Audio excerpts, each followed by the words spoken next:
நமது எண்ணங்களின் பிரதிபலிப்பு.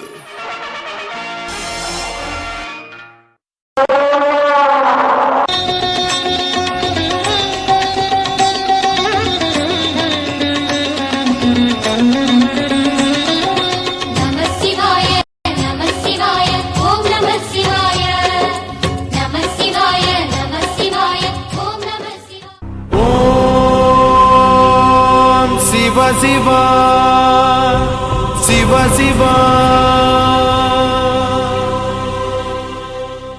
ஆன்மீக பெருமக்களுக்கு வணக்கம்.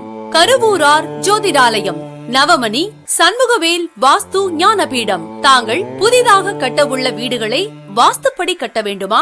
மேலும் தாங்கள் ஏற்கனவே கட்டிய வாஸ்து குறைபாடுள்ள வீடுகளை வாஸ்துப்படி மாற்றியமைக்க வேண்டுமா? அணுகுங்கள். தங்கள் வீட்டை பார்த்த உடனேயே யாருக்கு என்ன விதமான பாதிப்பு என்று பலன் சொல்லும் சக்தி படைத்தவர். மேலும் தங்களது வீடுகளில் தெய்வ கடாட்சம் உள்ளதா, லட்சுமி கடாட்சம் உள்ளதா, குல தெய்வத்தின் அனுகிரகம் உள்ளதா, வீட்டில் செய்வினை தோஷம் உள்ளதா, துர்சக்திகள், ஆவிகள், அபாண்டமாக இறந்த பிரேதாத்மாக்கள் வீட்டில் உள்ளதா என்று ஆய்வு செய்து அதனை நிவர்த்தி செய்யும் திறமை படைத்தவர். மேலும் தங்களது ஜாதகங்களை ஆய்வு செய்து அதில் உள்ள பிறப்பு தோஷம், கல்வியில் மறதி, கல்வியில் நாட்டமின்மை, குடும்ப தோஷம், சகோதர தோஷம், காரியத்தடை, மனை தோஷம், மாத்ரு தோஷம், செய்வினை தோஷம், குலதெய்வ சாபம், பூர்வ புண்ணிய தோஷம், பூர்வீக சாப தோஷம், புத்திர தோஷம், பித்ரு தோஷம், பிரம்மஹத்தி தோஷம், பிரேத சாபம், மாந்தி தோஷம், சத்ரு தோஷம், கடன் பிரச்சனைகள், உடல் ரோகங்கள், செவ்வாய் தோஷம், களஸ்திர தோஷம், தார தோஷம், மாங்கல்ய தோஷம், நாக தோஷம், சர்ப்ப தோஷம், கால சர்ப்ப தோஷம், கால சர்ப்ப யோகம், ஆயுள் பாதிப்பு, இறப்பு தோஷம், தொழில் பாதிப்பு, தொழில் மந்தம், வேலை வாய்ப்பின்மை, கையில் காசு தங்காமை, வீட்டில் லட்சுமி கடாட்சம் இல்லாத நிலை, நவக்கிரக தோஷம் போன்ற அனைத்து விதமான தோஷங்களையும் பிரச்சனைகளையும் உங்கள் ஜாதகங்களின் மூலம் ஆய்வு செய்து எந்த விதமான பிரச்சனையாக இருந்தாலும் சரி, தோஷங்களாக இருந்தாலும் சரி, அவை அனைத்திற்கும் தீர்வு முறைகள், அதனை நிவர்த்தி செய்யும் பரிகார முறைகள், பரிகார ஸ்தலங்கள் மிக சிறப்பான முறையில் எடுத்துரைக்கப்படும். பிறந்த குழந்தைகளுக்கு, தொழில் நிறுவனங்களுக்கு, கடைகளுக்கு எண் கணித முறைப்படி மிகச் சிறப்புடன் அதிர்ஷ்ட பெயர் சூட்டித் தரப்படும். ஜோதிடத்தையும் வாஸ்துவையும் முறையாக பயின்று பல சிறப்பு பட்டங்களை பெற்று பரம்பரை வாஸ்து, ஜோதி பஞ்சபட்சி, எண் கணித நிபுணர் Vastu Murugesan, M Com, M Phil, MA astrology, PG. Karuvoorar Jothidalayam, Navamani, Shanmugavel Vastu Gnanapeedam, Namakkal மாவட்டம், திருச்சி மெயின் ரோடு, சின்னவேப்பநத்தம். மேலும் தொடர்புக்கு செல் 9427841187. வணக்கம். விநாயகரை துதித்து எனது குலதெய்வத்தை இந்நேரத்தில் நினைத்து, எனது பெற்ற தாயந்தையரும் இந்நேரத்தில் நினைத்து, எனது ஜோதிட குரு வாஸ்து குரு அவர்களையும் இந்நேரத்தில் நினைத்து, எனது சித்தர் கருவூரார் அவர்களையும் இந்நேரத்தில் என்னுடன் கூட அழைத்து என்னுடைய உரையாடுகிறேன். வணக்கம். எமக்கு வாய்ப்பு அளித்த இந்த பொன்மனம் டிவி நிறுவனத்தாருக்கு முதல்ல என்னுடைய வணக்கத்தை தெரிவிச்சுக்கிறேன். அடுத்து என்னுடைய நிகழ்ச்சியை தொடர்ந்து பார்த்து கொண்டிருக்கும் ஆன்மீக பெருமக்களுக்கும் என்னுடைய வணக்கத்தை தெரிவிச்சுக்கிறேன். அதாவது இன்றைய வாரம் பார்க்க போறது, அதாவது உங்களுடைய 27 நட்சத்திரங்களுடைய குணங்கள், அதனுடைய விசேஷங்கள், அதனுடைய பரிகார ஸ்தலங்கள், பரிகார தெய்வங்கள், அதனுடைய சித்தர்கள், அந்த நட்சத்திரத்தில் பிறந்த சித்தர்கள், இவர்களை பத்தி கொஞ்சம் பார்ப்போம். அப்படின்னால இத நீங்க தெரிஞ்சு இந்த தெய்வங்களை நீங்க நிரந்தரமா பிடிச்சிருக்குங்க. அதே சமயத்துல இந்த சித்தர்களையும் நீங்க நிரந்தரமா வழிபாடு பண்றது உங்களுக்கு சிறப்பு. அப்படின்னால இந்த நட்சத்திரங்களை பற்றி பார்ப்போம். அதாவது முதல் நட்சத்திரம் எடுத்து பாத்தீங்கன்னா அஸ்வினி நட்சத்திரம். அதாவது இந்த அஸ்வினி நட்சத்திரம் பாத்தீங்கன்னா மேச ராசியில வரும். இந்த ராசியில் உச்சமடையும் கிரகம் பாத்தீங்கன்னா சூரியன் சார். அப்படின்னால சூரியன் அதிதேவதை சிவன். சூரியன் அதிதேவதை சிவன். அப்படின்னால அரசு சம்பந்தமான விஷயங்களுக்கு, அதாவது காரகம் வைக்கும் கிரகம் சூரியன். அப்படின்னால அஸ்வினி நட்சத்திரம் நடப்பில் உள்ள நாளில் சிவபெருமானை வணங்கி அரசு சம்பந்தமான காரியங்களில் முயற்சி செய்தால் நிச்சயம் வெற்றி கிடைக்கும். நிச்சயம் வெற்றி கிடைக்கும்.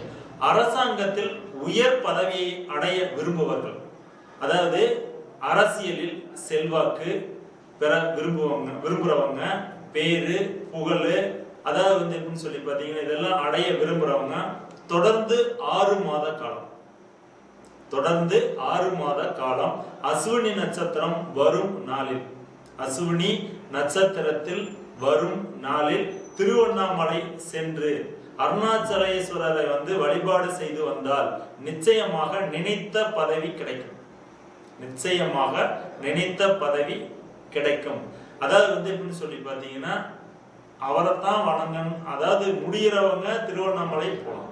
அப்படி இல்லைன்னு சொன்னா ஞாயிற்றுக்கிழமை காலம் சிவலிங்க வழிபாடு எடுத்துக்கொள்ளலாம். சிவலிங்க வழிபாடு எடுத்துக்கொள்ளலாம். சகல கலைகளுக்கும் அதிபதியான கலைவாணி பிறந்த நட்சத்திரம் சார். சகல அதாவது கலைகளுக்கும் அதிபதியான கலைவாணி பிறந்த நட்சத்திரம் இது. அப்படின்னா இதன் அதிபதி யாருன்னு சொல்லி பார்த்தா கேது பகவான். இதனுடைய அதிபதி கேது பகவான். இதில் பிறப்பவர்கள் வந்து எப்படின்னு சொல்லி பார்த்தீங்கன்னா அழகா இருப்பாங்க, அறிவாற்றல் மிகுந்தவராக இருப்பாங்க. இவர்கள் வந்து யாரும் எளிதில் கிரகிக்கலாம். அதோட மட்டும் இல்ல, இவர்கள் வந்து கண்கள் சிவந்திருக்கும். கண்கள் வந்து சிவந்திருக்கும். நம்பிக்கையும் தைரியமும் குடியிருக்கும். அப்படினால தயால குணமும் சுயநலமும் கொண்டவர்கள். மிகுந்த பாலுணர்வு இவங்களுக்கு வந்து இருக்கும். அப்படினால வந்து இந்த நட்சத்திரக்காரர்கள் வந்து நிரந்தரமா வழிபாடு செய்ய வேண்டிய தெய்வம் வந்து சனீஸ்வரர். திருநள்ளாறில் இருக்கும் சனீஸ்வரரை வந்து நிரந்தரமா வந்து வழிபாடு செய்வது மிகுந்த நன்மை. இந்த நட்சத்திரத்தில் ஜனித்த சித்தர் யாருன்னு சொல்லி பாத்தீங்கன்னா காலங்கிநாதர். இவருடைய ஜீவ சமாதி அமைஞ்சிருக்க இடம் வந்து திருக்கடையூர், கஞ்சமலை, இந்த 2 இடத்துல வந்து அமைஞ்சிருக்குது. அப்படினால இந்த நட்சத்திரத்தினுடைய சித்தர் வந்து காலங்கிநாதர். அப்படினால இந்த நட்சத்திரக்காரங்க வந்து இந்த சித்தரை வந்து நிரந்தரமா வழிபாடு பண்ணுவது சிறப்பு. இந்த ஜீவ சமாதிக்கு போய் வழிபாடு பண்ணிட்டு வர்றது சிறப்பு. இந்த நட்சத்திரத்தில் பிறந்தவர் யாருன்னு சொல்லி பார்த்தா அஸ்வத்தாமன். அடுத்து எடுத்து பாத்தீங்கன்னா பரணி நட்சத்திரம். இந்த பரணி நட்சத்திரம் எடுத்து பாத்தீங்கன்னா துர்கா தேவி பிறந்த நட்சத்திரம் சார். துர்கா தேவி பிறந்த நட்சத்திரம் இந்த பரணி நட்சத்திரம். இதனுடைய அதிபதி யாருன்னு சொல்லி பாத்தீங்கன்னா சுக்கிரன். இதனுடைய அதிபதி யாருன்னு சொல்லி பார்த்தா சுக்கிரன். இதில் பிறந்தவங்க வந்து சாந்த குணம் இருப்பாங்க, தயால குணமும் இவங்ககிட்ட இருக்கும். சாந்த குணமும் இருக்கும், தயால குணமும் இவங்ககிட்ட இருக்கும். சொன்ன சொல் தவறாதவங்க, அதிகமா சுற்றி திரியும் ஆர்வம் உள்ளவங்க, அதிகமாக சுற்றி திரியும் ஆர்வம் உள்ளவங்க. உடம்பில் வந்து இடது பாகத்தில் மறு இருக்கும். பெண்கள் சொல் கேட்டு நடப்பவர். பெண்கள் சொல்வது கேட்டு நடப்பவர். இதன் அதிபதி யாருன்னு சொல்லி பார்த்தா சுக்கிரன். இதனுடைய அதிபதி சுக்கிரன். அப்படினால சுக்கிரன் உங்க ஒரு ஜாதகத்துல வந்து பொதுவாவே எடுத்த சுக்கிரன் காமகாரகன். சுக்கிரன் வந்து காமகாரகன். அதனால வந்து இப்போ வந்து வீட்டுல குடும்பத்துல வந்து பாத்தீங்கன்னா கணவர் வந்து மனைவியோட சந்தோஷமா இல்லாதவங்களுக்கு இது ஒரு பரிகாரம் அந்த நட்சத்திரத்தில் பண்ணலாம். அதாவது மனைவிய வந்து எப்படின்னு சொல்லி மனைவி மேல சந்தோஷமே இல்லாத கணவர்களுக்கு அதாவது தம்பதிகளுக்கு மட்டும் இந்த பரிகாரம். அப்படினால பாராமுகமாய் இருக்கும் கணவனை வந்து வசியப்படுத்த விரும்பும் பெண்கள் பரணி நட்சத்திரம் அன்று, அதாவது இந்த பரணி நட்சத்திரம் அன்று, அதாவது குளித்து விட்டு உடலை சுத்தப்படுத்தி கொண்டு உடலில் சந்தனம், அதாவது ஜவ்வாது போன்ற வாசனை திரவியங்களை பூசிக்கொண்டு கணவனுடன் கூடினால் கணவன் என்றென்றும் பிரியாமல் வசியமாயிருப்பார். அப்படினால வந்து இந்த நட்சத்திரத்தில் இந்த பரிகாரம் பண்ணுவது சிறப்பு. அடுத்து இனி ஒரு பரிகாரம் இதே நட்சத்திரத்துல செய்யலாம். நான் ஏற்கனவே இந்த பரிகாரம் சொல்லியிருக்கேன். அதாவது வெள்ளிக்கிழமை அன்று அல்லது இந்த நட்சத்திரத்தன்று இரவில் படுக்கு முன் வந்து கணவனுக்கு வெள்ளி டம்ளர், அதாவது சுக்கிரனுக்கு உரிய உலோகம், அதாவது வெள்ளி, அதுல வந்து வெள்ளி டம்ளர்ல வந்து இவருக்கு வந்து எப்படின்னு சொல்லி பாத்தீங்கன்னா கணவன்களுக்கு பால் கொடுத்தால் கணவன் வந்து அதாவது வசியமா இருப்பாங்க. அப்படினால இந்த பரிகாரம் செய்யலாம். அதாவது பரணி நட்சத்திரத்து அன்று, பரணி நட்சத்திரத்து அன்று காஞ்சிக்கு சென்று காஞ்சி காமாட்சியை வழிபட்டால் திருமண தடைகள் நீங்கி விரைவில் திருமணம் நடைபெறும். அதாவது பரணி நட்சத்திரத்தில் இந்த திருமண தடை இருக்கிறவங்க பரணி நட்சத்திரத்தன்று காஞ்சி, அதாவது காஞ்சி சென்று காஞ்சி காமாட்சியை வழிபட்டால் திருமண தடைகள் நீங்கி விரைவில் திருமணம் நடைபெறும். தொடர்ந்து 3 மாதங்கள் பரணி நட்சத்திரம் வரும் நாளில் காஞ்சி சென்று வழிபாடுகள் செய்ய எப்படியா கொண்ட திருமண தடையா இருந்தாலும் நீங்கி சீக்கிரம் திருமணம் ஆகும். அப்படினால இந்த நட்சத்திரத்துல இந்த பரிகாரங்கள் செஞ்சுக்கங்க. அடுத்து இந்த நட்சத்திரம், இந்த பரணி நட்சத்திரத்துக்கு உரிய தெய்வம் யாருன்னு சொல்லி பாத்தீங்கன்னா மகா காளி. இது இருப்பிடம் திருவாலங்காடு. இந்த நட்சத்திரக்காரர்கள் இந்த மகா காளியை நிரந்தரமா திருவாலங்காடு சென்று வழிபாடு பண்ணுவது சிறப்பு. இந்த நட்சத்திரத்துக்குரிய சித்தர் யாருன்னு சொல்லி பாத்தீங்கன்னா போகர், பழனி. பெரும்பாலும் இந்த பரணி நட்சத்திரக்காரங்க மேக்சிமம் இந்த சித்தரை தொடர்ந்து வழிபாடு பண்ணுவது சிறப்பு. அப்படினால இவர் எப்படின்னு சொல்லி பாத்தீங்கன்னா போகர் பழனி, இவருடைய ஜீவ சமாதி பழனியில இருக்குது. இவருடைய ஜீவ சமாதி போய் இவரை வழிபாடு பண்ணுவது சிறப்பு. இதில் பிறந்தவங்க யாருன்னு சொல்லி பாத்தீங்கன்னா துரியோதனன் சார். இதில் பிறந்தவங்க யாருன்னு சொல்லி பார்த்தா துரியோதனன். அடுத்து எடுத்து பாத்தீங்கன்னா கிருத்திகை நட்சத்திரம். கிருத்திகை நட்சத்திரம் சார், இந்த கிருத்திகை நட்சத்திரம் எடுத்து பாத்தீங்கன்னா அக்னி பகவான் அவதரித்த நட்சத்திரம் சார். அக்னி பகவான் அவதரித்த நட்சத்திரம். இதன் அதிபதி யாருன்னு சொல்லி பார்த்தா சூரியன். இதனுடைய அதிபதி யாருன்னு சொல்லி பார்த்தா சூரியன். இதில் பிறந்தவங்க புத்தியோடு பலமாக இருப்பாங்க சார். புத்தியோடு பலமாக இருப்பாங்க. அற்ப உறக்கம், நய வஞ்சகம் இதெல்லாம் இவங்களுக்கு இருக்கும். அதோட கர்வமிக்க இவர்களுக்கு உறவினர்கள் பூரா எல்லாம் பகையாத்தான் இருப்பாங்க. அரசியலில் செல்வாக்கு இருக்கு சார் இவங்களுக்கு. அரசியலில் செல்வாக்கு, சன்மானம் பெறுதலும் இவர்களுக்கு உண்டு. அது மட்டும் இல்ல, தன காரகனான சுக்கரனுடைய ராசியையும் ருண காரகனான, ருணன் சொன்ன கடன், செவ்வாயுடைய ராசியும் இணைக்கும் நட்சத்திரம். கிருதிய நட்சத்திரம் எடுத்து பாத்தீங்கன்னா கிருதிய நட்சத்திரம் மேச ராசியிலையும் வரும், ரிஷப ராசியிலும் வரும். அப்படினால தனகாரகன் சுக்கரனுடைய ராசியும் ருணகாரகன் செவ்வானுடைய ராசியும் இணைக்கும் இந்த நட்சத்திரமான கிருத்திகை நட்சத்திரத்தை அன்று விரதம் இருந்து முருகப்பெருமான் ஆலயங்களுக்கு சென்று வழிபாடு செய்வதன் மூலம் கடன் தொல்லைகளிலிருந்து விடுபடலாம். மேலும் கிருத்திகை நட்சத்திரத்தை அன்று விரதம் இருந்து மாலை நேரத்தில் முருகப்பெருமான் ஆலயத்துக்கு சென்று வழிபாடு செய்ய திருமணம் ஆகாதவர்களுக்கு கூட விரைவில் திருமணம் ஆகும் சார். திருமண தடைன்னு சொல்லிட்டு நம்ம கிட்ட ஜாதகங்கள் நிறைய லைவ்லயே கேட்கிறாங்க, நம்ம கிட்ட வர்றாங்க.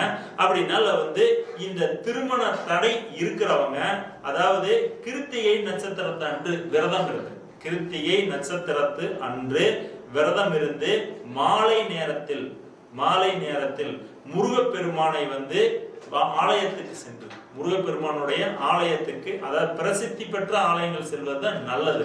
அப்படினால அந்த முருகப்பெருமானுடைய ஆலயங்களுக்கு சென்று, அப்படி பிரசித்தி பெற்ற ஆலயங்கள் பக்கத்தில் இல்ல சார், பரவாயில்ல, சந்தோஷம். பக்கத்துல இருந்த முருகன், எந்த முருகனா இருந்தாலும் சரி, அந்த முருகனுடைய ஆலயத்துக்கு சென்று வழிபாடு செய்ய திருமணம் ஆகாதவர்களுக்கு கூட திருமணம் ஆகும், விரைவில் திருமணம் ஆகும். அப்படினால திருமணம் இதோட இன்னொரு பரிகாரம் நிறைய பேர் சொல்றாங்க, லைவ்லயே கேட்கறாங்க, என்கிட்ட வராங்க, கல்யாணம் ஆகி பிரிஞ்சு வாழ்றோம் சார், கல்யாணம் ஆகி பிரிஞ்சு வாழ்றோம், அதோட சந்தோஷம் இல்லாம வாழ்றோம்னு சொல்லிட்டு லைவ்லயே கேட்கிறாங்க. இப்படி பிரிந்து, அதாவது திருமணம் ஆகி பிரிந்து வாழும் தம்பதிகள் கூட மீண்டும் சேர்ந்து வாழ்வாங்க. அதாவது இந்த கிருத்திகை நட்சத்திரம் அன்று விரதம் இருந்து முருகனை வழிபாடு பண்ணால், முருகனுடைய ஆலயங்களுக்கு சென்று வழிபாடு பண்ணால் பிரிந்து வாழும் தம்பதிகள் கூட சேர்ந்து வாழ்வாங்க. அவ்வளவு விசேஷம் இந்த நட்சத்திரம். அப்படினால இந்த நட்சத்திரத்தில் இந்த நட்சத்திரக்காரர்கள் வழிபாடு பண்ணக்கூடிய தெய்வம், நிரந்தர தெய்வம் யாருன்னு சொல்லி பார்த்தா ஆதிசேஷன், நாகப்பட்டினம்.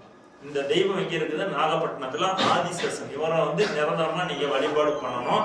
அதோட வணங்க வேண்டிய சித்தர்கள், இந்த இந்த நட்சத்திரத்துல வந்து ஜனிச்ச சித்தர் யாருன்னு சொல்லி பாத்தீங்கன்னா ரோமரிஷி மகரிஷி. ரோமரிஷிங்கிற ஒரு சித்தர். இவருக்கு வந்து சமாதி இல்லை, ஜீவ சமாதி கிடையாது. இவர் உடல் அழிவு, அதாவது அழிவில்லை சார். இவர் உடம்புக்கு வந்து அழிவில்லை. நேர உடம்போடவே கைலாயம் சென்று அதாவது சென்றார்னு சொல்லிட்டு சாஸ்திரங்கள் சொல்லுது.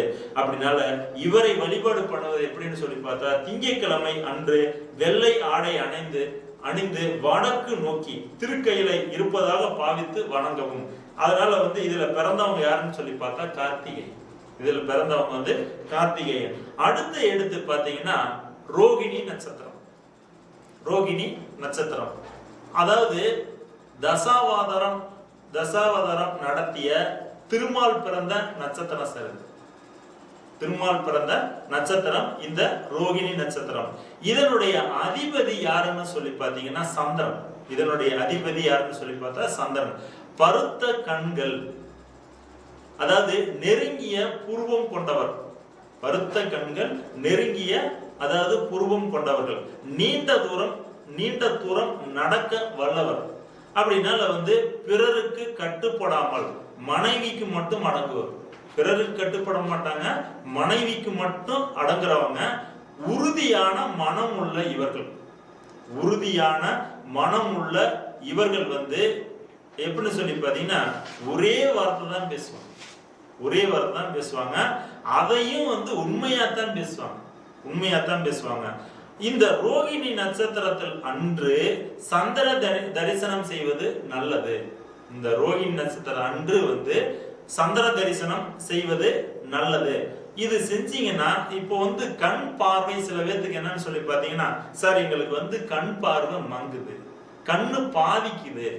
இவங்க வந்து என்னன்னு சொல்லி பாத்தீங்கன்னா ரோகிணி நட்சத்திரம் அன்னைக்கு வந்து அதாவது மாலை நேரம் சந்திர பகவானை, அதாவது சந்திரனை வந்து கண்ணால் பார்த்து வழிபாடு பண்ணீங்கன்னா இந்த கண் பார்வை கோளாறுகள் வந்து கண்டிப்பா நீங்கும்.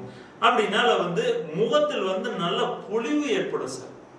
முகத்தில் வந்து நல்ல பொலிவு ஏற்படும்.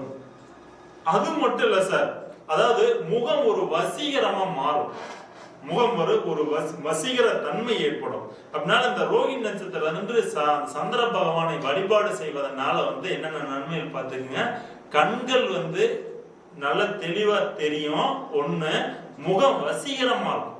முகம் வந்து வசீகரமா இருக்கும். அப்படின்னு சொல்லி பாத்தீங்கன்னா இந்த ரோகிணி நட்சத்திரத்தில் அன்று விரதம் இருந்து பெருமாளை வழிபாடு செய்து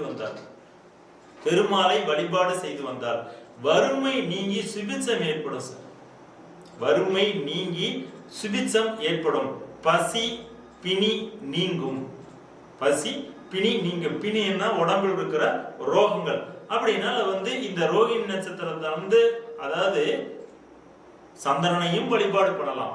அதே சமயத்துல எடுத்து பாத்தீங்கன்னா உங்களுக்கு வந்து அதாவது பெருமாளை வழிபாடு பண்ணதுனால வறுமை நீங்கி சுபிட்சம் உண்டாகும். மெயினா செல்வாக்கு கிடைக்கும். பசி பிணி நீங்கும். இவங்க வந்து நிரந்தரமா வழிபாடு செய்யக்கூடிய ஒரு தெய்வம் யாருன்னு சொல்லி பாத்தீங்கன்னா நாகநாத சாமி, திருநாகேஸ்வரம். அதாவது திருநாகேஸ்வரத்துல இருக்கிற ராகு பகவான். அதுல வந்து பாத்தீங்கன்னா அந்த கோயில்ல போய் பாத்தீங்கன்னா நாகநாத சாமின்னு இருக்கும். அந்த நாகநாத சாமி தான் இவங்க வந்து அதாவது நிரந்தரமாக வழிபடக்கூடிய ஒரு தெய்வம். அதனால இவங்க வந்து திருநாகேஸ்வரம் பெருமண்டா போய் அவரை வழிபாடு பண்ணுவது சிறப்பு ஒன்று. இதுல பிறந்த சித்தர்கள் யாருன்னு சொல்லி பாத்தீங்கன்னா, அதாவது இந்த ரோகிணி நட்சத்திரத்தில் அவதரித்த சித்தர் யாருன்னு சொல்லி பாத்தீங்கன்னா மச்சமுனி. அதனால இவருடைய ஜீவ சமாதி எங்க இருக்குன்னு சொல்லி பாத்தீங்கன்னா திருப்பரங்குன்றம். அப்படினால வந்து இவர் வாழ்ந்த காலம் பாருங்க 300 வருஷம் 62 நாள் வாழ்ந்திருக்காங்க சார். 300 வருடம் 62 நாள் வாழ்ந்திருக்காரு. அப்படினால வந்து இந்த ரோகிணி நட்சத்திரத்துக்காரங்க இந்த சித்தருடைய ஜீவ சமாதியில போய் இவரை நினைச்சு வழிபாடு பண்ணாலே சகலமும் அமையும் சார். சகல நன்மைகளும் கிடைக்கும், சகல சுபிட்சங்களும் கிடைக்கும். அப்படினால இந்த ரோகிணி நட்சத்திரத்துக்காரங்க இது திருப்பரங்குன்றம் போய் மச்சமுனியை பெருமுண்டா நிரந்தரமா வச்சுக்கணும். அவர் இந்த சித்தரை வந்து நிரந்தரமா வழிபாடு பண்ணிட்டு வந்தாலே உங்களுக்கு சகல யோக நன்மைகளும் அவசியம் கொடுக்கும்.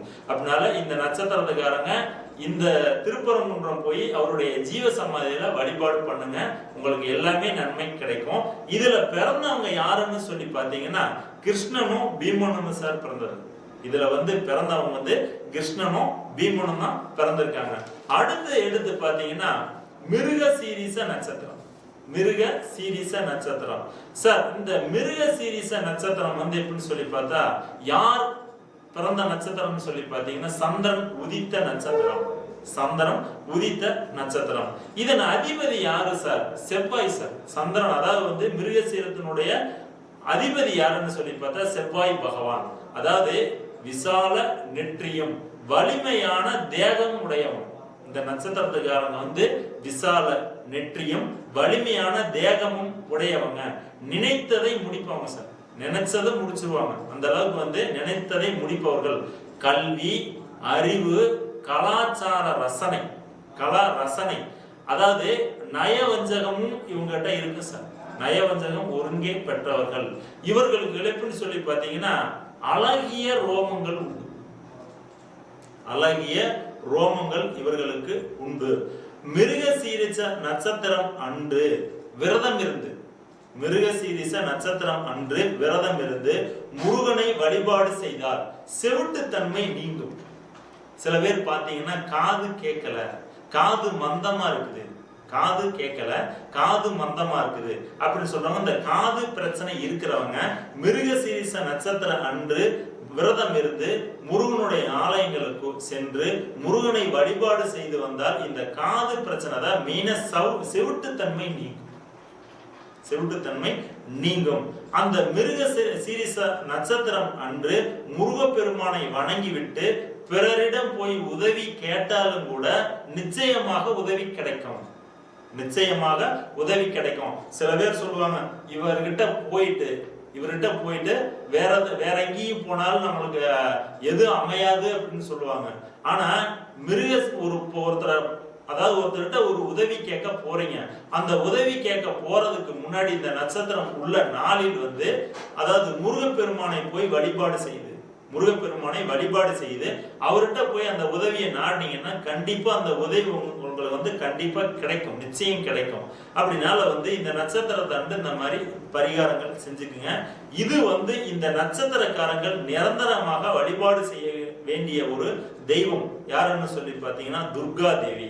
இந்த துர்கா தேவி எந்த துர்கா தேவி? துர்கா தேவி எல்லா பக்கம் இருக்கும். எந்த துர்கா தேவின்னா கதிரமங்கலம் துர்கா தேவி. கதிரமங்கலத்துல இருக்கிற துர்கா தேவியை நீங்க வந்து நிரந்தரமா புடிச்சுக்குங்க. இந்த துர்கா தேவியை நிரந்தரமா வழிபாடு பண்ணீங்கன்னா உங்களுக்கு சகல யோகமும் சுபிச்சமும் கொடுக்கும். ஒன்று. அடுத்து வந்து எடுத்து பாத்தீங்கன்னா இவர் இந்த நட்சத்திரத்தில் ஜனித்த பிறந்த சித்தர் யாருன்னு சொல்லி பாத்தீங்கன்னா இதுல வந்து எப்படின்னு சொல்லி பாத்தீங்கன்னா மெயினான சித்தர் பாம்பாட்டி சித்தர்.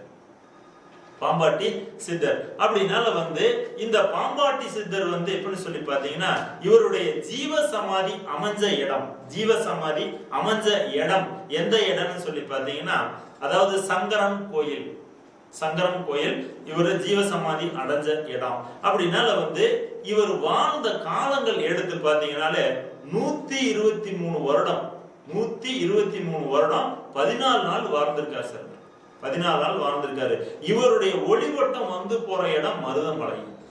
ஒளிவட்டம் வந்து போகக்கூடிய இடம் வந்து மருதமலை. அதாவது மருதமலையிலையும் இவருடைய ஜீவ சமாதி அமைஞ்ச மாதிரி சாஸ்திரங்கள் சொல்லுது. ஆனா மெயின் ஜீவ சமாதி வந்து சித்தர்கள் பாத்தீங்கன்னா அவங்களுக்கு வந்து அழியா நிலை. அப்படினால வந்து அவர் பல பக்கம் இருப்பாங்க. அப்படினால மெயின் இடம் வந்து எந்த இடம் சொல்லி பாத்தீங்கன்னா பாம்பாட்டி சித்தர் தான், சங்கரம் கோவில் தான் அவரு ஜீவ சமாதி. அப்படினால இந்த மிருகசீரிச நட்சத்திரக்காரங்களை இந்த இடத்துல போய் இந்த ஜீவ சமாதியில போய் இவரை போய் நினைத்து வழிபாடு பண்ணி தியானம் பண்ணிட்டு வந்தீங்கனாலே உங்களுடைய பிரச்சனைகள் அனைத்தும் தீரும். பிரச்சனைகள் அனைத்தும் தீரும், நல்லதே நடக்கும், சுபிச்சமாக நடக்கும். அப்படினால வந்து இந்த நட்சத்திரக்காரங்களை இந்த சித்தரையும் பிடிக்கலாம். அடுத்து இன்னொரு சித்தர் இருக்காங்க. இந்த நட்சத்திரக்குரிய சித்தர் அதாவது சட்டைமுனின்னு சொல்லி ஒரு சித்தர். அந்த சித்தரையும் வழிபாடு பண்ணலாம். அவருடைய ஜீவ சமாதி எங்க இருக்குன்னு சொல்லி பாத்தீங்கன்னா திருவரங்கம். அப்படினால இந்த திருவரங்கம் இவர் வாழ்ந்த காலங்கள் எடுத்து பாத்தீங்கன்னாலே 800 வருடம் வாழ்ந்திருக்காரு சார். 800 வருடம் 14 நாட்கள் வாழ்ந்திருக்காரு இந்த சட்டை முனி. அப்படினால இந்த மிருகசீரிச நட்சத்திரக்காரங்க இந்த பாம்பாட்டி சித்தரையும் சட்டை முனி சித்தரையும் நிரந்தரமா புடிச்சுக்குங்க. உங்க ஆயுளுக்கு இந்த சித்தர் தான். அதே சமயத்துல வணங்க வேண்டிய தெய்வம் துர்கா தேவி கதிரமங்கலம். இந்த வழிபாடு, இந்த தெய்வத்தினுடைய வழிபாடையும் இந்த சித்தரையும் உங்களுக்கு பிடிச்சிட்டாலே போதும். உங்களுக்கு வாழ்நாள் ஃபுல்லா உங்களுக்கு வாழ்நாள் முழுவதும் உங்களுக்கு நல்ல பலனை கொடுக்கும். இது நிரந்தரமா பிடிச்சுக்கணும். அப்படினால இதுல பிறந்தவங்க யாருன்னு சொல்லி பாத்தீங்கன்னா புருஷ மிருகம் சொல்லிட்டு ஒரு தெய்வம். அப்படினால அடுத்து எடுத்து பாத்தீங்கன்னா திருவாதிரை நட்சத்திரம். அடுத்து எடுத்து பாத்தீங்கன்னா திருவாதிரை நட்சத்திரம். இந்த நட்சத்திரம் ரொம்ப விசேஷமான நட்சத்திரம் சார். திருவாதிரை நட்சத்திரம். திருவாதிரை நட்சத்திரங்கிறது ரொம்ப ரொம்ப விசேஷமான ஒரு நட்சத்திரம் சொல்றது. அதாவது இந்த நட்சத்திரத்துல பிறந்தவங்க மெயின் தெய்வம் யாருன்னு சொல்லி பார்த்தா சிவன். இது நிறைய பேருக்கு உங்களுக்கே தெரியும். அப்படினால இந்த திருவாதிரை நட்சத்திரம் பிறந்தவங்க யாருன்னு சொல்லி பார்த்தா சிவன். அப்படினால நிழல் கிரகமான ராகுவே இதனுக்கு அதிபதி. திருவாதிரை நட்சத்திரத்தினுடைய அதிபதி யாருன்னு சொல்லி பாத்தீங்கன்னா அதாவது ராகு. அப்படினால இவர் இந்த நட்சத்திரத்துல பிறந்தவங்க எப்படி இருப்பாங்கன்னு சொல்லி பாத்தீங்கன்னா எடுப்பான மூக்கு, எடுப்பான மூக்கு, சிவந்த வெளியும் இவங்களுக்கு இருக்கும். சிவந்த வெளியும் இவங்களுக்கு இருக்கும். கோபக்காரம், பலசாலிகள், பலம் கொண்டவங்க சொல்லலாம். பிறருக்கு உதவும் மனம் உள்ளவங்க, பிறருக்கு உதவும் மனம் உள்ளவங்க. அதாவது நோயிலும் வறுமையிலும் வாடக்கூடியவங்க, நோயிலும் வறுமையிலும் வாடக்கூடியவங்க. இவர்கள் எப்படின்னு சொல்லி பாத்தீங்கன்னா புறம் பேசக்கூடியவங்க, புறம் பேசக்கூடியவங்க. இந்த திருவாதிரை நட்சத்திரத்தை அன்று திருநாகேஸ்வரம் சென்று சிதம்பரம், அதாவது திருவாதிரை நட்சத்திரத்தை அன்று திருநாகேஸ்வரம், சிதம்பரம், திருவாலங்காடு போன்ற சிவஸ்தலங்களுக்கு சென்று சிவனை வழிபட்டால் பேய் பிசாசுகள் தொல்லை, ஆவிகள், அதாவது சொல்லி பாத்தீங்கன்னா பேய் பிசாசுகள் தொல்லை, ஆவிகள் தொல்லை இவையிலிருந்து விடுபடலாம். சிலது பாத்தீங்கன்னா கிராமத்துல நிறைய இப்ப நம்மகிட்டயே அந்த பிரச்சனைகள் நிறைய வரும். பயந்த கோளாறு சார் சொல்லிட்டு வருவாங்க. அப்படினால இந்த திருவாதிரை நட்சத்திரத்து அன்று திருநாகேஸ்வரம், சிதம்பரம், திருவாலங்காடு போன்ற சிவஸ்தலங்களுக்கு சிவனை அந்த இடங்களுக்கு போய் சிவனை வழிபட்டால் பேய் பிசாசுகள் தொல்லை, ஆவிகள் தொல்லை இவைகளிலிருந்து விடுபடலாம். அப்படினால இந்த பயந்த கோளாறு இருக்கிறவங்க இந்த 3 இடங்களுக்கு இந்த நட்சத்திரத்தை அன்று செல்வது நல்லது. ஒன்று. அடுத்து இந்த திருவாதிரை நட்சத்திரத்து அன்று சிவனை வணங்கி விட்டு மருத்துவ சிகிச்சை தொடங்கினால் எந்த நோயாக இருந்தாலும் குணமாகும். திருவாதிரை நல்லா தெரிஞ்சுக்குங்க. இந்த நட்சத்திரம் ரொம்ப சிறப்பு வாய்ந்த ஒரு நட்சத்திரம். திருவாதிரை நட்சத்திரத்து அன்று சிவனை வணங்கி விட்டு மருத்துவ சிகிச்சை தொடங்கினால் எந்த நோயா இருந்தாலும் சரி, அதாவது குணமாகும். அவ்வளவு விசேஷம். அப்படினால திருவாதிரை நட்சத்திரத்து அன்று பாம்புகடி, விசகடி இவைகளுக்குரிய மந்திரங்கள் ஜெபித்தால் எளிதில் சித்தியாகும். திருவாதிரை நட்சத்திரத்தன்று பாம்புகடி, விசகடி இவைகளுக்குரிய மந்திரங்கள் ஜெபித்தால் எளிதில் சித்தியாகும். அதனால இது ரொம்ப விசேஷமான ஒரு நட்சத்திரம். இந்த நட்சத்திரத்துடைய நிரந்தர தெய்வம் யாருன்னு சொல்லி பாத்தீங்கன்னா சனி பகவான். எந்த சனி பகவான்? அதாவது திருக்கொள்ளிக்காடு சனி பகவான். திருக்கொள்ளிக்காட்டுல இருக்கிற சனி பகவான இந்த நட்சத்திரக்காரங்களை நிரந்தரமா வழிபாடு பண்ணுவது சிறப்பு. இவருடைய சித்தர் யாருன்னு சொல்லி பார்த்தா இடைக்காட்டான்னு சொல்லிட்டு ஒரு சித்தர். இவர் இருக்கக்கூடிய இடம் எங்கன்னு சொல்லி பாத்தீங்கன்னா திருவண்ணாமலை. அப்படினால இடைக்காட்டார் சித்தர் இவர் அமைஞ்சிருக்கிற இடம் திருவண்ணாமலை. இவருடைய ஜீவசமாதி திருவண்ணாமலையில இருக்குது. இவர் வாழ்ந்த காலங்கள் எப்படின்னு சொல்லி பாத்தீங்கன்னா 600 வருடம் 18 நாள் வாழ்ந்திருக்காரு சார். 600 வருடம் 18 நாள் வாழ்ந்திருக்காரு. இதுல பிறந்தவங்க யாருன்னு சொல்லி பார்த்தா ருத்ரர். அப்படினால இந்த நட்சத்திரக்காரங்கள் இந்த இடைக்காட்டார் சித்தரை ஸ்ட்ராங்கா புடிச்சுக்குங்க. அவரை புடிச்சுக்குங்க. அவருடைய வழிபாடு நிரந்தரமா எடுத்துக்கங்க. உங்களுடைய வாழ்க்கையில எல்லாமே சுபிச்சமா நடக்கும், நல்லதே நடக்கும். அதனால சிறு இடைவேளை விட்டு எமது புரோகிராம் தொடரும்.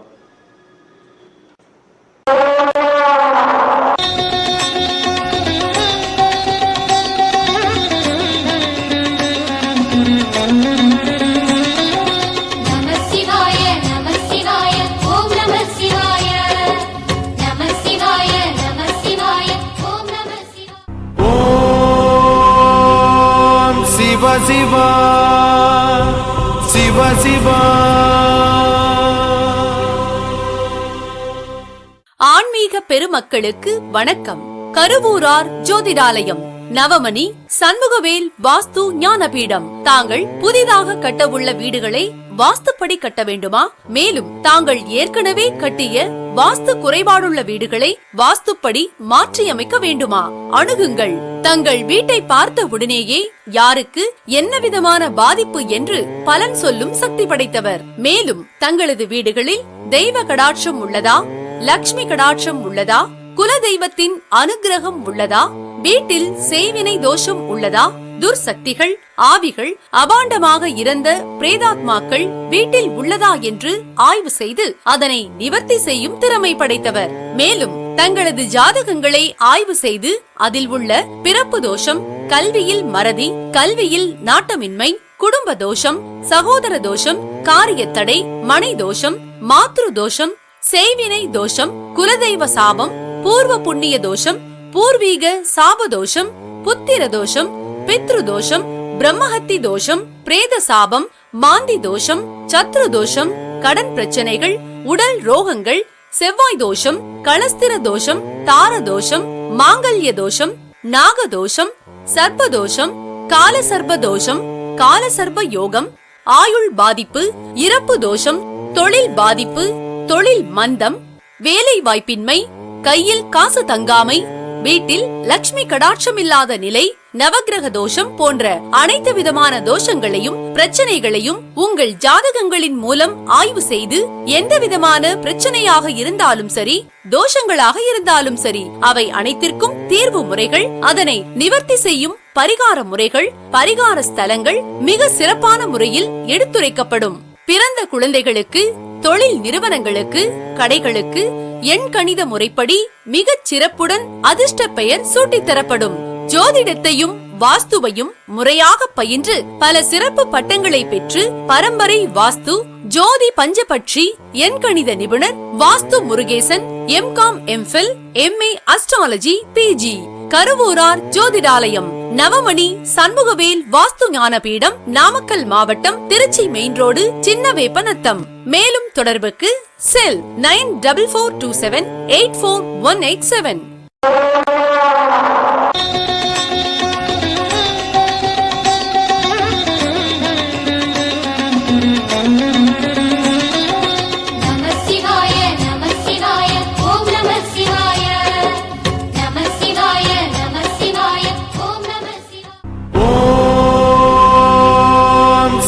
சிவா சிவ சிவா.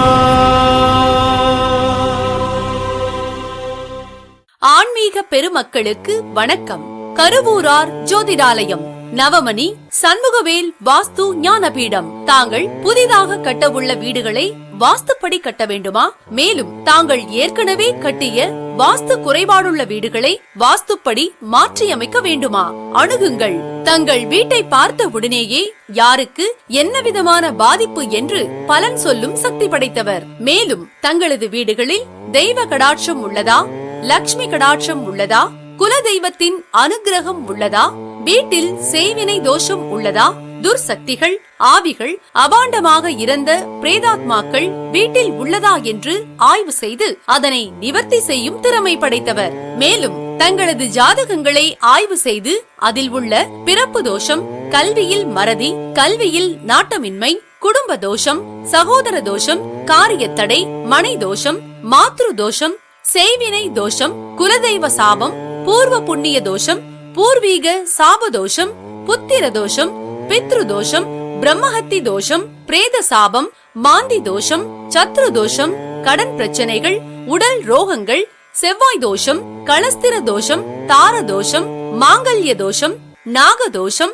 சர்ப்ப தோஷம், கால சர்ப்ப தோஷம், கால சர்ப்ப யோகம், ஆயுள் பாதிப்பு, இறப்பு தோஷம், தொழில் பாதிப்பு, தொழில் மந்தம், வேலை வாய்ப்பின்மை, கையில் காசு தங்காமை, வீட்டில் லட்சுமி கடாட்சம் இல்லாத நிலை, நவக்கிரக தோஷம் போன்ற அனைத்து விதமான தோஷங்களையும் பிரச்சனைகளையும் உங்கள் ஜாதகங்களின் மூலம் ஆய்வு செய்து எந்த விதமான பிரச்சனையாக இருந்தாலும் சரி, தோஷங்களாக இருந்தாலும் சரி, அவை அனைத்திற்கும் தீர்வு முறைகள், அதனை நிவர்த்தி செய்யும் பரிகார முறைகள், பரிகார ஸ்தலங்கள் மிக சிறப்பான முறையில் எடுத்துரைக்கப்படும். பிறந்த குழந்தைகளுக்கு, தொழில் நிறுவனங்களுக்கு, கடைகளுக்கு எண் கணித முறைப்படி மிகச் சிறப்புடன் அதிர்ஷ்ட பெயர் சூட்டித் தரப்படும்.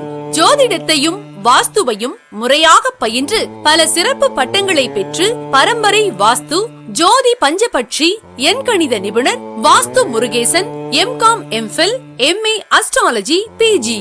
கருவூரார் ஜோதிடாலயம், நவமணி சண்முகவேல் வாஸ்து ஞானபீடம், நாமக்கல் மாவட்டம், திருச்சி மெயின் ரோடு, சின்னவேப்பநத்தம்.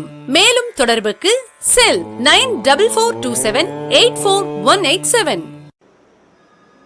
அடுத்து எடுத்து பாத்தீங்கன்னா புனர்பூச நட்சத்திரம். இந்த புனர்பூச நட்சத்திரத்துல பிறந்தவங்க யாருன்னு சொல்லி பாத்தீங்கன்னா ஸ்ரீ ராமபிரான். அதாவது ஸ்ரீ ராமபிரான் அவதரித்த நட்சத்திரம் இந்த புனர்பூச நட்சத்திரம். இந்த புனர்பூச நட்சத்திரத்தினுடைய அதிபதி யாருன்னு சொல்லி பாத்தீங்கன்னா குரு பகவான். அப்படினால தேவர்களும் இதிலே அவதாரம் செய்ததாக சாஸ்திரங்கள் சொல்லப்படுது. அப்படினால அதாவது பித்த சரீரத்துடன் ஏதேனும் நோயுடன் வாழ்வாங்க. இந்த நட்சத்திரத்துக்காரங்க பித்த சரீரத்துடன் ஏதேனும் நோயுடனே வாழ்வாங்க. கர்வம் இவங்களுக்கு கூடவே பிறந்தது. கர்வங்கிறது இவங்களுக்கு கூட பிறந்தது. உறுதியான மனமும் கடினமான வாக்கும் உடையவங்க. அதே சமயத்துல பலருடன் கலந்து பழகும் இயல்புடையவங்க. பலருடன் கலந்து பழகும் இயல்புடையவங்க. புனர்பூச நட்சத்திரம் வரும் நாளில் மருத்துவர்கள் ரங்கநாதரை வழிபாடு செய்தால், அதாவது எப்படின்னு சொல்லி பாத்தீங்கன்னா கைராசிக்காரங்கன்னு சொல்லிட்டு ஒரு பேர் வாங்கலாம். அதாவது புனர்பூசம் நட்சத்திரம் வரும் நாளில் மருத்துவர்கள் ரங்கநாதரை வழிபாடு செய்ய கைராசிக்காரங்கன்னு சொல்லிட்டு பேர் வாங்கலாம். அந்த அளவுக்கு எந்த வைத்தியம் பார்த்தாலும் பலிதமாகும். அது சீக்கிரம் கேட்கும். மக்கள் மத்தியில ஒரு கைராசிக்காரங்கன்னு சொல்லிட்டு பேர் வாங்கலாம். அதோட பஞ்ச பாண்டவர்களில் ஒருவரான சகாதேவன் அதாவது புனர்பூச நட்சத்திரம் அன்று 64 கலைகளுக்கும் உரியவளான ஞான சரஸ்வதியை தொழுது, அத்துடன் சரஸ்வதியின் குருவாகிய ஸ்ரீ கயக்கிரிவரை, அதாவது கயக்கிரிவரை மஞ்சள் நிற சாமந்தி பூக்களால் ஆன கனத்த திண்டு மாலை சாற்றி வழிபட்டு செய்து வந்தார். இதனால் இவருக்கு ஜோதிடம், ஆருடம், பச்சி சாஸ்திரம், வான சாஸ்திரம் போன்ற சகல கலைகளிலும் வல்லவனாக திகழ்ந்தான் சொல்லி சாஸ்திரங்கள் சொல்லுது. அப்படின்னால இந்த நட்சத்திரத்தை அன்று, அதாவது குழந்தைகள் நல்லா படிக்க, இது ரொம்ப முக்கியம் சார், நல்லா புரிஞ்சுக்குங்க. உங்களுடைய குழந்தைகள் நல்லா படிக்கிறதுக்காக இந்த பரிகாரம் செய்யுங்க. அதாவது படிப்பில் நாட்டம் இல்லாமல் இருக்கிறவங்க, படிப்பு நல்லா வரல, படிப்புல மறதி இருக்கிறவங்க குழந்தைகள் புனர்பூச நட்சத்திரத்து அன்று ஸ்ரீ ஹயக்கிரிவருக்கு சாமந்தி பூ மாலை சாற்றி கல்கண்டு நிவேதனம் செய்து அதை ஒரு ஏழை குழந்தைகளுக்கு பிரசாதமாக கொடுக்க வேண்டும். இவ்வாறு தொடர்ந்து செய்து வந்தால் கல்வியில் மந்தமாக இருக்கிற குழந்தைகள், கல்வியில் நாட்டம் இல்லாமல் இருக்கிற குழந்தைகள், படித்ததை மறக்கும் குழந்தைகள், படிப்புல ஆர்வம் இல்லாம இருக்கிற குழந்தைகளுக்கு இதை செய்யும் போது படிப்பு அருமையா வரும். இப்பவும் சொல்றேன், இன்னொரு தடவை திரும்பவும் சொல்றேன். அதாவது புனர்பூச நட்சத்திரத்து அன்று ஸ்ரீ ஹயக்கிரிவருக்கு சாமந்தி பூ மாலை சாத்தி கல்கண்டு நிவேதனம் செய்து அதை வழிபாடு செய்து படைச்சு முடிஞ்சதுக்கு அப்புறம் அதை ஏழை குழந்தைகளுக்கு பிரசாதமாக வழங்க வேண்டும். இவ்வாறு தொடர்ந்து செய்து வந்தால் இந்த அதாவது கல்வியில் மந்தம், கல்வியில் நாட்டமின்மை, கல்வியில் மறதி, இந்த மாதிரி குழந்தைகளுக்கு இருந்துச்சுன்னா அவங்க இந்த மாதிரி வழிபாடு பண்ணும்போது கல்வி அருமையா வரும். அதனால இந்த மாதிரி வழிபாடு பண்ணுங்க. இதுல எப்படின்னு சொல்லி பாத்தீங்கன்னா வணங்க வேண்டிய மூர்த்தி அப்படின்னு சொல்லி பாத்தீங்கன்னா இவங்க பெருமுண்டா நிரந்தரமா அதாவது வழிபாடு பண்ண வேண்டிய தெய்வம் எதுன்னு சொல்லி பாத்தீங்கன்னா தட்சிணாமூர்த்தி, ஆலங்குடி. இவங்க வழிபாடு பண்ணக்கூடிய சித்தர் யாருன்னு சொல்லி பாத்தீங்கன்னா தன்வந்திரி பகவான். இவருடைய ஜீவ சமாதி எங்க அமைஞ்சிருக்குன்னா வைத்தீஸ்வரன் கோயில். அப்படினால இவர் வாழ்ந்த காலம் எப்படின்னு சொல்லி பாத்தீங்கன்னா 800 வருடம் 32 நாள் வாழ்ந்திருக்காங்க சார். 800 வருடம் 32 நாள் இவர் வாழ்ந்திருக்கார். அப்படினால இதில் பிறந்தது யாருன்னு சொல்லி, பிறந்த தெய்வம் யாருன்னு சொல்லி பாத்தீங்கன்னா காமதேனு. அப்படினால அடுத்து எடுத்து பாத்தீங்கன்னா பூச நட்சத்திரம். இந்த பூச நட்சத்திரம் யாரு, அதாவது குரு பகவான் அவதரித்த நட்சத்திரம் சார். குரு பகவான் அவதரித்த நட்சத்திரம். அப்படினால இந்த குரு பகவான் அவதரித்த நட்சத்திரம் இதனுடைய அதிபதி யாருன்னு சொல்லி பார்த்தா சனி பகவான். இதனுடைய அதிபதி யாருன்னு சொல்லி பார்த்தா சனி பகவான். இவர்கள் எப்படின்னு சொல்லி பார்த்தீங்கன்னா நீண்ட உடலும் அழகும் உள்ளவங்க. நீண்ட உடலும் அழகும் உள்ளவங்க, அழகிய கண்களும் அழகிய மூக்கும் உடையவங்க, பசி பொறுக்க மாட்டாங்க. பசிக்கு பொறுக்க மாட்டாங்க. கல்வி, கலை, கவிதை இதுல ஆர்வம் இவங்களுக்கு நிறைய இருக்கும். இவங்க ஆர்வம் நிறைய இருக்கும். வாசனை திரவியங்களை அது மேல ஒரு பற்றுதல் இவங்களுக்கு இருக்கும். பெற்றோரிடம் அதிக பற்று இவங்களுக்கு இருக்கும். பொய் பேச அஞ்சாதவங்க. இதில் பிறந்து, அதாவது எப்படின்னு சொல்லி பாத்தீங்கன்னா லக்னமும் கடகமானால் தந்தைக்கு ஆகாது. அதாவது எப்படின்னு சொல்லி பாத்தீங்கன்னா இந்த நட்சத்திரத்துக்காரங்க பொய் அதிகமா பேசுவாங்க. பூச நட்சத்திரத்துக்காரங்க பொய் அதிகமா பேசுவாங்க. அதனால இதுல பிறந்த, அதாவது எப்படின்னா இந்த நட்சத்திரமும் பூச நட்சத்திரமாக இருந்து, அதாவது ராசியும் பூச கடக ராசியாக இருந்து பூச நட்சத்திரமாக இருந்து கடக லக்னமாக இருக்கிறவங்க தந்தைக்கு ஆகாது. தந்தை பலம் அவங்களுக்கு கிடைக்காது. தந்தை அதான் எப்படின்னு சொல்லி பாத்தீங்கன்னா இவங்க எப்படின்னு சொல்லி பாத்தீங்கன்னா தந்தையினுடைய அனுகிரகம் உங்களுக்கு கிட்டாதுன்னு சொல்லலாம். அந்த அளவுக்கு இந்த பூச நட்சத்திரத்தை அன்று திருநள்ளாறு சென்று சனி பகவானை வழிபாடு செய்தால் நாம், அதை எப்படின்னு சொல்லி பாத்தீங்கன்னா நாம் பல பிறவிகளில் செய்த பாவம் நீங்கும். நாம் பல பிறவிகளில் செய்த பாவம் நீங்கும். அப்படினால இந்த நட்சத்திரத்துக்காரங்க இந்த சனி பகவானை வழிபாடு பண்ணுவது அதாவது சிறப்பு. எப்படின்னு சொல்லி பாத்தீங்கன்னா பூச நட்சத்திரம் அன்னைக்கு திருநள்ளாறு போகணும். அன்றைய நாள் இது போகணும். அப்படினால பல பிறவிகளில் செய்த பாவம் நீங்கும். தீராத நோயினால் துன்பப்படுபவர்கள் இந்த பூச நட்சத்திரத்தன்று திருநள்ளாறு சென்று நல தீர்த்தத்தில் நீராட தீராத நோயும் தீரும். தீராத நோயும் தீரும். அதோட மட்டும் இல்ல, இந்த நட்சத்திரம் அதாவது சித்த மருத்துவர்கள் பூச நட்சத்திரம் வரும் நாளில், அதாவது மூலிகை பறித்தால் அந்த மூலிகைகள் ஒரு விசேஷ சக்தி நிரம்பி இருக்கும். விசேஷ சக்தி நிரம்பி இருக்கும். அப்படினால இந்த நட்சத்திரத்துக்காரங்க மெயினா நான் மேற்கொண்ட சொன்ன பரிகாரங்கள் செஞ்சுட்டாங்க. அதாவது எப்படின்னு சொல்லி பாத்தீங்கன்னா பல பிறவிகளில் செய்த பாவம் நீக்கும். இங்க திருநள்ளாறு போய் வழிபாடு, பூச நட்சத்திரம் அன்னைக்கு திருநள்ளாறு போய் வழிபாடு பண்ணுங்க. இந்த நட்சத்திரத்துக்காரங்கள் எப்படின்னு சொல்லி பார்த்தா கடக லக்னமாக இருந்தால் இவங்க தகப்பனுடைய அனுகிரகம் கிட்டாது. அப்படினால இந்த நட்சத்திரக்காரங்கள் வழிபாடு செய்யக்கூடிய தெய்வம் யாரு? சனீஸ்வரர். குச்சனூர். குச்சனூரில் இருக்கும் சனி பகவானை வழிபாடு செய்யணும். அப்படினால வணங்க வேண்டிய சித்தர் யாருன்னு சொல்லி பாத்தீங்கன்னா கமலமுனி சித்தர். இவருடைய ஜீவ சமாதி திருவாரூர். அதாவது பூச நட்சத்திரத்தில் அவதரித்த சித்தர் கமலமுனி சித்தர் திருவாரூர். அப்படினால 4000 வருடம் 48 நாள் வாழ்ந்தவங்க. 4000 வருடம் 48 நாள் வாழ்ந்தவங்க.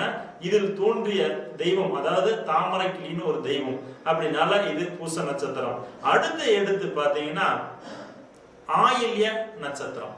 ஆயில்ய நட்சத்திரம் அதாவது திருமாலை தாங்கும் ஆதிசேஷன் உதித்த நட்சத்திரம். திருமாலை தாங்கும் ஆதிசேஷன் உதித்த நட்சத்திரம். இதன் அதிபதி யாருன்னு சொல்லி பார்த்தா புதன். இதனுடைய அதிபதி புதன். இதில் பிறந்தவங்க அகன்ற கண்களும் புருவமும் உடையவர். அதாவது சிற்றுண்டி பிரியர்னு சொல்லலாம். சிற்றுண்டி பிரியர்னு சொல்லலாம். எதிரிகளை வெல்லும் திறனுடையவர். எதிரிகளை வெல்லும் திறனுடையவர். தெய்வ பக்தி உங்ககிட்ட நிறைய இருக்கு சார். தெய்வ பக்தி உங்ககிட்ட நிறைய இருக்கும். பெற்றோருக்கு இனியவர். பெற்றோருக்கு இவங்களை பார்த்தா பிடிக்கும். குடும்ப பற்று இன்றி அலைந்து திரியும் குணமுடையவர். பெற்றோருக்கு தான் இவரை பிடிக்கும். ஆனா இவங்களுக்கு குடும்ப பற்று இன்றி அலைந்து திரியும் குணமுடையவர். ஆயில்ய நட்சத்திரத்தின் உருவம் அப்படின்னு எடுத்து பார்த்தாலே பாம்பு போல காணப்படுவதால் இதற்கு சர்ப்ப நட்சத்திரங்கிற பேரு இதுக்கு உண்டு. அப்படினால ஜாதகத்தில் நாகதோஷம், கால சர்ப்ப தோஷம் உடையவங்க, அதாவது உங்க ஜாதகத்துல நாகதோஷம், கால சர்ப்ப தோஷம், இந்த தோஷங்கள் உடையவர்கள் ஆயில்ய நட்சத்திரத்து அன்று, ஆயில்ய நட்சத்திரத்து அன்று, அதாவது புற்று உள்ள ஆலயங்களுக்கு சென்று, புற்றுள்ள ஆலயங்களுக்கு சென்று பால் ஊற்றி வழிபாடு செய்தாலும், பால் ஊற்றி, அதாவது நல்லா தெரிஞ்சுக்குங்க, ஜாதகத்தில் நாகதோஷம், கால சர்ப்ப தோஷம் உடையவங்க ஆயில்ய நட்சத்திரத்தன்று புற்றுள்ள ஆலயங்களுக்கு சென்று பால் ஊற்றி வழிபாடு செய்யலாம். அன்றைய நாள் நாக பிரதிஷ்டை செய்யலாம். நாகர்களுக்கு பால் ஊற்றி, விநாயகருக்கு இரு பக்கம் இருக்கிற நாகர்களுக்கு பால் ஊற்றி அபிஷேகம் செய்யலாம். அப்படினால இந்த மாதிரி செய்வதன் மூலம் அதாவது இந்த நாகதோஷம் சாந்தியாகும். எந்த ஒரு ஜாதகங்கள்ல தோஷம் தான், அது சில பேர் கழிஞ்சு வச்சார் அப்படிமா, அதெல்லாம் தவறு. அது எப்படின்னு சொன்னா அதனுடைய தாக்கங்களை குறைக்கலாம் அப்படின்னு, மேற்கூடிய இந்த தோஷம் குறையும், விலகும். அப்படின்னால ஆயில்ய நட்சத்திரத்தில் பிறந்த பெண்கள் அம்மிக்கல்லை, இந்த நட்சத்திரத்துல பிறந்தவங்க அம்மிக்கல்லை இந்த நட்சத்திரம் அன்று, அதாவது ஆயில்ய நட்சத்திரம் அன்று தானம் செய்த இந்த தோஷம் விலகும். நல்லா தெரிஞ்சுக்குங்க, ஆயில்ய நட்சத்திரத்தில் பிறந்த பெண்கள் அவங்க ஒரு அம்மிக்கல்லை ஆயில்ய நட்சத்திரம் அன்று தானம் செய்ய இந்த தோஷம் விலகும். அப்படினால இவங்க வணங்கக்கூடிய தெய்வம் யாருன்னு சொல்லி பார்த்தா சனி பகவான், திருப்பரங்குன்றம். எந்த சனி பகவான்? திருப்பரங்குன்றத்தில் இருக்கும் சனி பகவான், அவரைத்தான் வழிபாடு பண்ணணும். இவங்க அதாவது இவங்களுடைய இந்த நட்சத்திரத்தில் ஜனித்த சித்தர் யாருன்னு சொல்லி பாத்தீங்கன்னா அகஸ்தியர். அப்படினால அகஸ்தியர் சித்தர், அதாவது குற்றாலம் பொதிக மலையில் இருக்கிற மாதிரி ஒரு ஜீவ சமாதி இருக்கிற மாதிரி சாஸ்திரம். திருவனந்தபுரம் பாபநாசம், அதாவது இவருடைய ஜீவ சமாதி அமைஞ்சிருக்குது. இவர் வாழ்ந்த காலங்கள் பாத்தீங்கன்னா 4 யுகத்துல வாழ்ந்திருக்காரு சார். 4 யுகமா இவர் வாழ்ந்திருக்காரு. 4 யுகம் 48 நாள் வாழ்ந்திருக்காரு. 4 யுகம் 48 நாள் வாழ்ந்திருக்காரு. அப்படினால இதுல இன்னொரு சித்தரும் அதாவது அவதரிச்சிருக்காரு, கோரக்கர். அதாவது வடக்கு பொய்கை நல்லூர்னு சொல்லிட்டு ஒரு ஊரு, அந்த ஊர்ல இவருடைய ஜீவ சமாதி அமைஞ்சிருக்குது. கோரக்கங்கிற ஒரு சித்தரு 880 வருடம் 11 நாள் வாழ்ந்திருக்காரு. அப்படினால இந்த ஆயில்ய நட்சத்திரக்காரங்க இந்த சித்தர்களை வழிபாடு பண்ணும்போது சகல சுபிட்சமும் கிடைக்கும். இதில் அதாவது பிறந்தவங்க யாருன்னு சொல்லி பாத்தீங்கன்னா தர்மராஜர் அப்படின்னு சொல்லிட்டு பிறந்திருக்காரு. அடுத்து எடுத்து பாத்தீங்கன்னா மக நட்சத்திரம். இந்த மக நட்சத்திரம் அப்படின்னு எடுத்து பார்க்கும்போது, அதாவது இதுல பிறந்தவங்க சுக்கிரனுடைய, அதாவது சுக்கிரன் பிறந்த நட்சத்திரம் இது. அப்படினால இதன் அதிபதி யாருன்னு சொல்லி பார்த்தா கேது பகவான். இதனுடைய அதிபதி கேது பகவான். அதாவது கவி பாடும் திறனுள்ளவர், செல்வம் உள்ளவர், அற்ப நித்திரையும் அதிக சுயநலமும் உடையவர். அப்படினால சொல்வதை போல் எதையும் செய்ய மாட்டார்கள். மக நட்சத்திரத்தன்று விரதம் இருந்து, நல்லா தெரிஞ்சுக்குங்க, இந்த நட்சத்திரத்துல பிறந்தவங்க, அதாவது மக நட்சத்திரத்தன்று பிறந்தவங்க அன்றைய தினம் பிள்ளையார் பெட்டிக்கு சென்று விநாயகரை வழிபாடு செய்தார். பிள்ளையார், அதாவது எப்படின்னு சொல்லி பாத்தீங்கன்னா மெயினா புத்திர தோஷம் இருக்கிறவங்க இந்த பரிகாரம் செய்வது நல்லது. அதாவது அந்த மக நட்சத்திரம் அன்னைக்கு விரதம் இருந்து பிள்ளையார் பெட்டிக்கு சென்று விநாயகரை வழிபாடு செய்தால் புத்திர தோஷம் நீங்கி குழந்தை பாக்கியம் கிடைக்கும். அப்படினால சரி சார், பிள்ளையார் பெட்டி எங்களால போக முடியல, ஓகே, பிள்ளையார் பெட்டிக்கு போக முடியாதவர்கள் அருகில் உள்ள பிள்ளையார் கோயிலுக்கு சென்று வழிபாடு செய்யுங்க. அருகில் உள்ள பிள்ளையார் கோயில் போய் வழிபாடு செய்யுங்க. அப்படினால இந்த மக நட்சத்திரக்காரங்கள் நிரந்தரமாக வழிபாடு செய்யப்பட வேண்டிய ஒரு தெய்வம் யாருன்னு சொல்லி பாத்தீங்கன்னா தில்லை காளி. தில்லை எங்க இருக்குன்னு உங்களே தெரியும், சிதம்பரத்துல இருக்கிற தில்லை காளி தான் நிரந்தரமா வழிபாடு பண்ணணும். இந்த மக நட்சத்திரக்காரங்கள் வழிபாடு செய்யக்கூடிய சித்தர் யாருன்னு சொல்லி பாத்தீங்கன்னா, அதாவது சிவவாக்கிய சித்தர். இவருடைய ஜீவ சமாதி அமைஞ்சிருக்கிற இடம் வந்து கும்பகோணம். இதுல தோன்றியவர் யாருன்னு சொல்லி பார்த்தா யமன். அப்படினால வந்து மகம் யமன் பிறந்த ஒரு நட்சத்திரம். அப்படினால வந்து அதுக்கு அடுத்து எடுத்து பாத்தீங்கன்னா பூர நட்சத்திரம். பூர நட்சத்திரம், இந்த பூர நட்சத்திரம் எடுத்து பாத்தீங்கன்னா சக்தியின் வடிவமான பார்வதி தேவி அவதரித்த நட்சத்திரம் சார். சக்தியின் வடிவமான பார்வதி தேவி அவதரித்த நட்சத்திரம் இது. இதன் அதிபதி யாருன்னு சொல்லி பார்த்தா சுக்கிரன். அப்படினால வந்து இவங்களுடைய குணங்கள் எப்படி இருக்குன்னு சொல்லி பாத்தீங்கன்னா சிவந்த மேனியை உடையவங்க. அரசியல் வந்து செல்வாக்கு நிறைய இருக்கு உங்களுக்கு. பின்னால் நடப்ப வந்து யூகிக்கக்கூடிய தன்மை இவங்க கிட்ட இருக்கும். பல வகை சிந்தனை உடையவர், பல வகையான சிந்தனை உடையவர். பூர நட்சத்திரம், அந்த பூர நட்சத்திரத்தினுடைய அதிபதி யாருன்னு சொல்லி பாத்தீங்கன்னா அதி தேவதை துர்கை என்பதால், அதாவது ஏவல் பில்லி சூனியம் போன்ற பிரச்சனைகள் வந்து விடுபடலாம் போன்ற, அதாவது வந்து இந்த நட்சத்திரத்தினுடைய அதிதேவதை துர்கை. அப்படினால இந்த நட்சத்திரம் அன்று அவரை வழிபாடு பண்ணும்போது அதாவது ஏவல் பில்லி சூனியம் இந்த மாதிரி பிரச்சனைகள் வந்து விடுபடலாம்.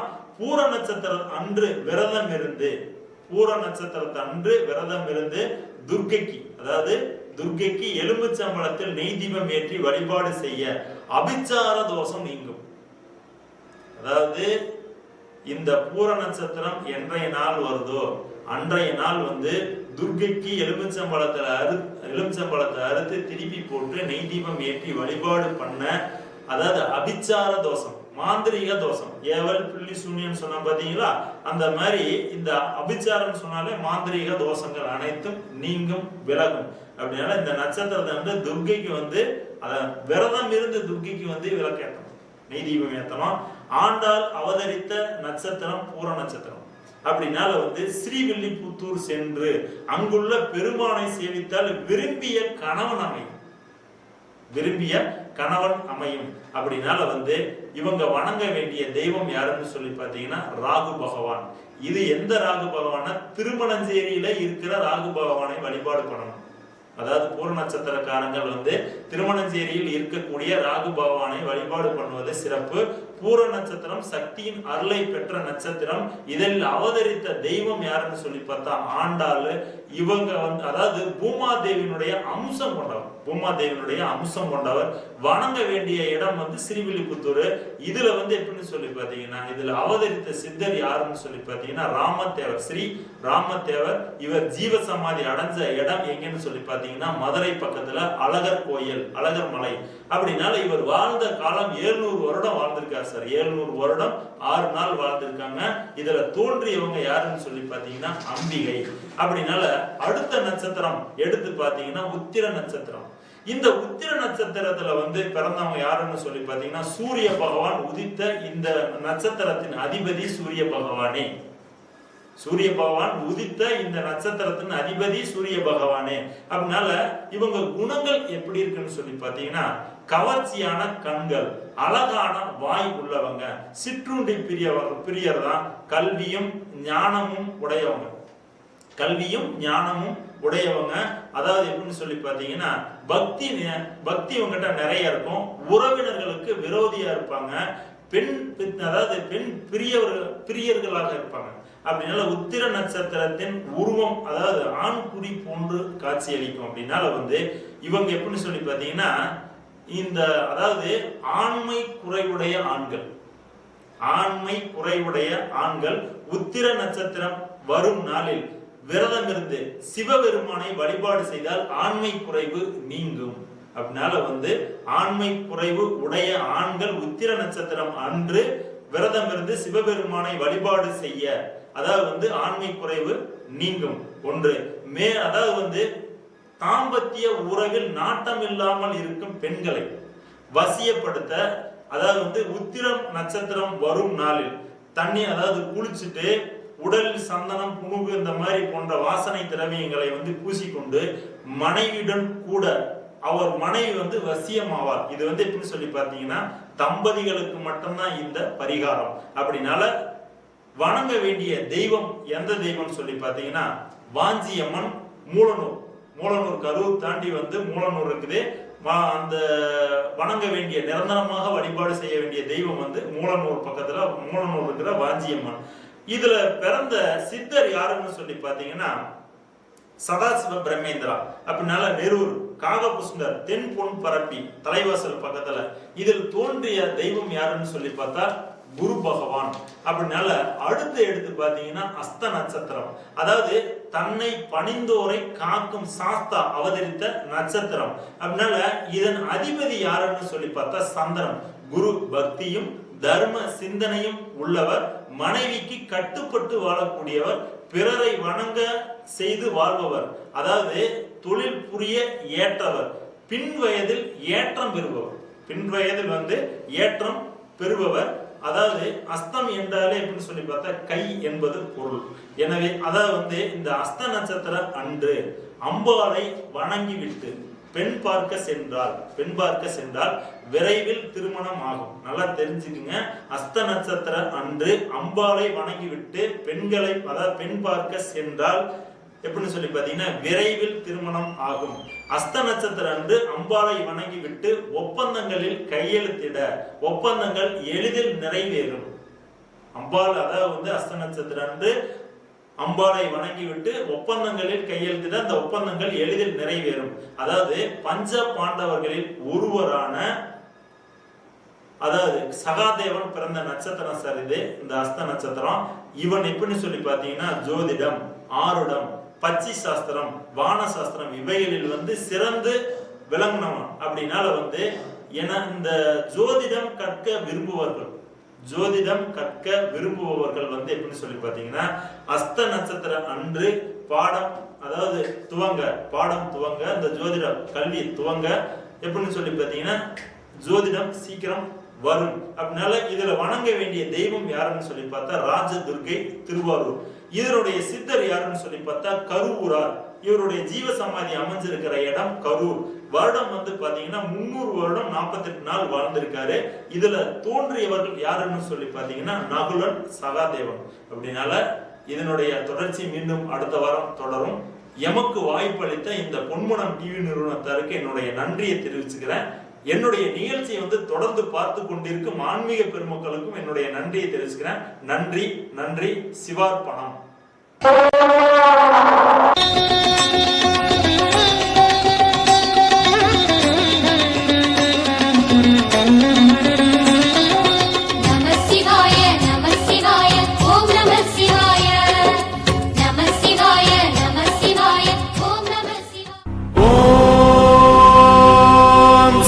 சிவா சிவ சிவா. ஆன்மீக பெருமக்களுக்கு வணக்கம். கருவூரார் ஜோதிடாலயம், நவமணி, சண்முகவேல் வாஸ்து ஞானபீடம். தாங்கள் புதிதாக கட்டவுள்ள வீடுகளை வாஸ்துப்படி கட்ட வேண்டுமா? மேலும் தாங்கள் ஏற்கனவே கட்டிய வாஸ்து குறைபாடுள்ள வீடுகளை வாஸ்துப்படி மாற்றியமைக்க வேண்டுமா? அணுகுங்கள். தங்கள் வீட்டை பார்த்த உடனேயே யாருக்கு என்ன விதமான பாதிப்பு என்று பலன் சொல்லும் சக்தி படைத்தவர். மேலும் தங்களது வீடுகளில் தெய்வ கடாட்சம் உள்ளதா, லட்சுமி கடாட்சம் உள்ளதா, குல தெய்வத்தின் அனுகிரகம் உள்ளதா, வீட்டில் செய்வினை தோஷம் உள்ளதா, துர்சக்திகள், ஆவிகள், அபாண்டமாக இறந்த பிரேதாத்மாக்கள் வீட்டில் உள்ளதா என்று ஆய்வு செய்து அதனை நிவர்த்தி செய்யும் திறமை படைத்தவர். மேலும் தங்களது ஜாதகங்களை ஆய்வு செய்து அதில் உள்ள பிறப்பு தோஷம், கல்வியில் மறதி, கல்வியில் நாட்டமின்மை, குடும்ப தோஷம், சகோதர தோஷம், காரியத்தடை, மனை தோஷம், மாத்ரு தோஷம், செய்வினை தோஷம், குலதெய்வ சாபம், பூர்வ புண்ணிய தோஷம், பூர்வீக சாப தோஷம், புத்திர தோஷம், பித்ரு தோஷம், பிரம்மஹத்தி தோஷம், பிரேத சாபம், மாந்தி தோஷம், சத்ரு தோஷம், கடன் பிரச்சனைகள், உடல் ரோகங்கள், செவ்வாய் தோஷம், களஸ்திர தோஷம், தார தோஷம், மாங்கல்ய தோஷம், நாக தோஷம், சர்ப்ப தோஷம், கால சர்ப்ப தோஷம், கால சர்ப்ப யோகம், ஆயுள் பாதிப்பு, இறப்பு தோஷம், தொழில் பாதிப்பு, தொழில் மந்தம், வேலை வாய்ப்பின்மை, கையில் காசு தங்காமை, வீட்டில் லட்சுமி கடாட்சம் இல்லாத நிலை, நவக்கிரக தோஷம் போன்ற அனைத்து விதமான தோஷங்களையும் பிரச்சனைகளையும் உங்கள் ஜாதகங்களின் மூலம் ஆய்வு செய்து எந்த விதமான பிரச்சனையாக இருந்தாலும் சரி, தோஷங்களாக இருந்தாலும் சரி, அவை அனைத்திற்கும் தீர்வு முறைகள், அதனை நிவர்த்தி செய்யும் பரிகார முறைகள், பரிகார ஸ்தலங்கள் மிக சிறப்பான முறையில் எடுத்துரைக்கப்படும். பிறந்த குழந்தைகளுக்கு, தொழில் நிறுவனங்களுக்கு, கடைகளுக்கு எண் கணித முறைப்படி மிகச் சிறப்புடன் அதிர்ஷ்ட பெயர் சூட்டித் தரப்படும். ஜோதிடத்தையும் வாஸ்துவையும் முறையாக பயின்று பல சிறப்பு பட்டங்களை பெற்று பரம்பரை வாஸ்து, ஜோதி பஞ்சபட்சி, எண் கணித நிபுணர் Vastu Murugesan, M Com, M Phil, MA astrology, PG. Karuvoorar Jothidalayam, Navamani Shanmugavel Vastu Gnanapeedam, Namakkal மாவட்டம், திருச்சி மெயின் ரோடு, சின்னவேப்பநத்தம். மேலும் தொடர்புக்கு செல் 9442784187.